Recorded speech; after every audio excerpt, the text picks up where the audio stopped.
ರಾಧಾ ಮೋಹನ್ ಅಗ್ರವಾಲ್ ಅವರು ನಮ್ಮ ಭಾರತೀಯ ಜನತಾ ಪಾರ್ಟಿ ರಾಷ್ಟ್ರೀಯ ಪ್ರಧಾನ ಕಾರ್ಯದರ್ಶಿಗಳು. ಅವರು ಪಾಪ ಅಷ್ಟೊಂದು ಇಡೀ ದೇಶ ಸುತ್ತಿ ಸಂಘಟನೆ ಮಾಡ್ತಾ ಇರೋಂಥ ಸಂದರ್ಭದಲ್ಲಿ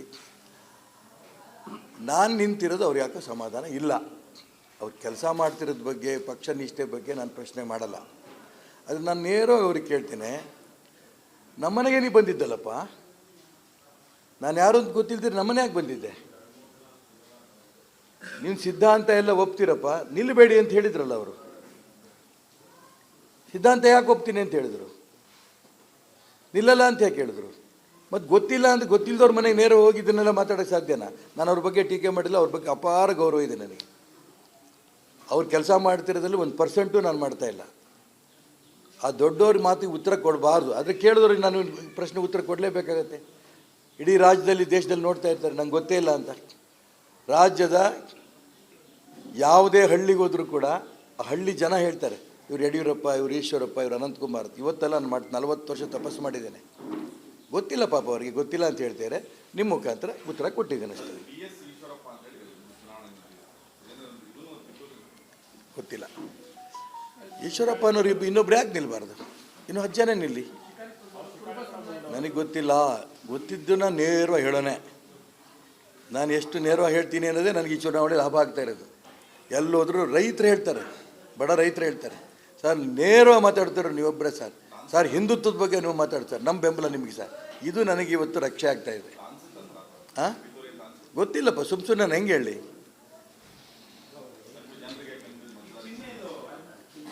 ಹೆಂಗಾಗತ್ತೆ ರೀ?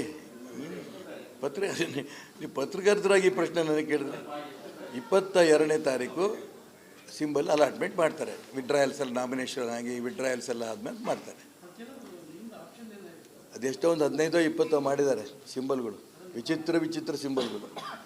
ಅದು ಯಾಕೆ ಆ ಸಿಂಬಲ್ಗಳು ಮಾಡಿದಾರೋ ಭಗವಂತನಿಗೆ ಗೊತ್ತು. 100 ಸರಿ ಹುಡುಕಿದೆ ನಾನು, ಯಾವ್ದು ತಗೊಳ್ಳಿ ಅಂತ. ನನಗೇನು ತೃಪ್ತಿ ಆಗಿಲ್ಲ. ಚುನಾವಣಾ ಆಯೋಗಕ್ಕೆ ನಾನೊಂದು ಪತ್ರ ಬರಿತೀನಿ. ವಿಚಿತ್ರ ಸಿಂಬಲ್ಗಳು.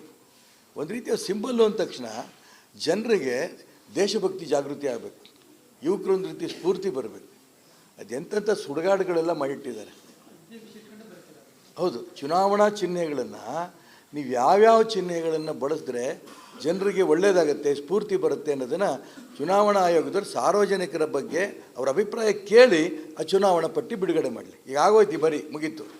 ಮುಂದಿನ ಬಾರಿ ಅಸೆಂಬ್ಲಿ ಬರೋಂಥ ಸಂದರ್ಭದಲ್ಲಿ ಅವರ ಅಥವಾ ಲೋಕಸಭೆ ಚುನಾವಣೆ ಸಂದರ್ಭದಲ್ಲೂ ಚುನಾವಣೆ ಚಿಹ್ನೆಗಳನ್ನು ಸಾರ್ವಜನಿಕರ ಅಭಿಪ್ರಾಯ ತಗೊಂಡು ಆ ಚಿಹ್ನೆಗಳನ್ನು ಆಯ್ಕೆ ಮಾಡಿದ್ರೆ ಸೂಕ್ತ. ಯಾವುದೊಂದು ಮಾಡಲೇಬೇಕಲ್ಲ. ಇಲ್ಲ, ನೋಡೋಣ, ಇನ್ನೂ ಮಾಡ್ತಾಯಿದ್ದೀನಿ, ಇನ್ನೂ ಅವಕಾಶ ಇದೆ, ನೋಡೋಣ. ಹಾಂ, ಅವನು ಯಾವನ್ರಿ ನನಗೆ ಹೇಳೋದಕ್ಕೆ? ಯಾವನು ವಿಜೇಂದ್ರ? ಅವನಿಗೂ BJPಗೆ ಏನು ಸಂಬಂಧ? ಅವ್ರ ಅಪ್ಪ ಶ್ರಮ ಹಾಕಿದ್ದಾರೆ, ಬೆವರು ಸುರಿಸಿದ್ದಾರೆ, ರೈತರ ಪರ ಹೋರಾಟ ಮಾಡಿದ್ದಾರೆ. ಅವ್ರ ಜೊತೆ ನಾನು ಹೋರಾಟ ಮಾಡಿದ್ದೀನಿ. ನನಗೆ ಅವನಿಗೆ ಗಡುವು ಕೂಡ ಅವನು ಯಾವನು? ಅವನು ಹೋಗಿ ದೆಹಲಿಯಲ್ಲಿ 6 ತಿಂಗಳು ಕೂತ್ಕೊಂಡು ಅಪ್ಪ ಮಕ್ಕಳು ಹಠ ಹಿಡಿದು ಅಧ್ಯಕ್ಷರು ಮಾಡ್ಕೊಂಬಂದ್ಯಾರಲ್ಲ, ಇದೇನು ಅವನ ಸಾಧನೆ? ಅವನಿಗೆ ಹಿರಿಯರು ಏನು ಗೌರವ ಕೊಡಬೇಕು ಮುಂದೆ ಕಲ್ತ್ಕೊಳ್ಳಿ. ಅದಿಲ್ಲದೇ ರಾಜ್ಯ ಅಧ್ಯಕ್ಷ ನಾನು ಏನು ಕಡ್ದಿದ್ದೇನೆ? ಯಾವತ್ತು ಯಾವ್ದಾರು ಒಂದು ಹೋರಾಟದಲ್ಲಿ ಭಾಗವಹಿಸೇನ? ಒಂದು ಸಂಘಟನೆಯಲ್ಲಿದ್ದ ನಾನು ಒಪ್ಕೊಂಡೆ ರೀ. ಹೈಕಮಾಂಡ್ ಹತ್ರ ಅಪ್ಪ ಮಕ್ಕಳು ಹೋಗಿ ನಾನು ಹೇಳ್ದಲ್ಲ, ಈಗ ಕೇಳಿದ್ರಲ್ಲ ನೀವು, ಅನೇಕ ವಿಚಾರಗಳು ಹೈಕಮಾಂಡಿಗೆ ಗೊತ್ತಿಲ್ವಾ ಅಂತ. ಇವೆಲ್ಲವೂ ಅವ್ರಿಗೂ ಅರ್ಥ ಮಾಡಿಸೋದಕ್ಕೋಸ್ಕರ ನಾನು ನಿಂತಿರೋದು. ಯಾರಿಂದ ಬೇಡ, ನಾನು ಈಗ ಚುನಾವಣೆ ನಿಂತಿದ್ದೀನಲ್ಲ. ನಮ್ಮನೆ ಯಾಕೆ ಬಂದಿದ್ರು ರಾಧಾ ಮೋಹನ್ ಅಗ್ರವಾಲ್? ಪ್ರತಿಕ್ರಿಯೆ ಇಲ್ದಿದ್ರೆ ಬರ್ತಿದ್ರಾ?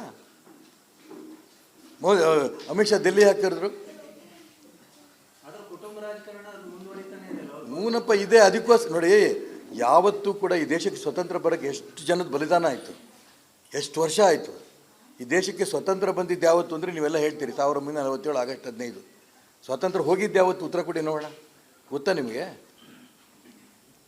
ಅಷ್ಟು ವರ್ಷ ಸಾವಿರಾರು ಜನದ ಬಲಿದಾನ ಆಯಿತು, ಹಂಗೆ ಸ್ವಾತಂತ್ರ್ಯ ಬಂತು. ಇವತ್ತು ಈ ಪಕ್ಷಕ್ಕೋಸ್ಕರ ನಾನು ಒಂದು ರೀತಿ ರಾಜಕೀಯ ಬಲಿದಾನ ಮಾಡೋಕ್ಕೂ ನಾನು ತಯಾರಾಗಿದ್ದೀನಿ. ಅನೇಕ ಆಫರ್ಗಳು ಬಂತು. ನಿಮಗೆ ರಾಜ್ಯಪಾಲರು ಮಾಡ್ತೀವಿ, ನಿಮ್ಮ ಮಗನಿಗೆ MP ಮಾಡ್ತೀವಿ. ಇದ್ಯಾವುದಕ್ಕೂ ನಾನು ಯಾಕೆ ಒಪ್ತಾ ಇಲ್ಲ? ನೀವು ಹೇಳ್ದಂಗೆ ಕೇಂದ್ರದವ್ರು ಗಮನ ತರಬೇಕು ಅನ್ನೋ ಉದ್ದೇಶಕ್ಕೇ ನಾನು ಚುನಾವಣೆ ನಿಂತಿರೋದು. ನೋಡೋಣ, ಇದು ಮೊದಲನೇ ಪ್ರಯತ್ನ. ಇದರಲ್ಲಿ ಎಷ್ಟರ ಮಟ್ಟಿಗೆ ಯಶಸ್ವಿ ಆಗುತ್ತೆ ಅನ್ನೋ ನಂಬಿಕೆ ನನಗೆ ಸಾಕಷ್ಟು ಆಗುತ್ತೆ ಅಂತ ನಂಬಿಕೆ ಇದೆ. ಬಿಡಲ್ಲ ನಾನು. ಜೀವನ ಪರ್ಯಂತ ಈ ಪಕ್ಷ ಶುದ್ಧೀಕರಣ ಆಗಬೇಕು.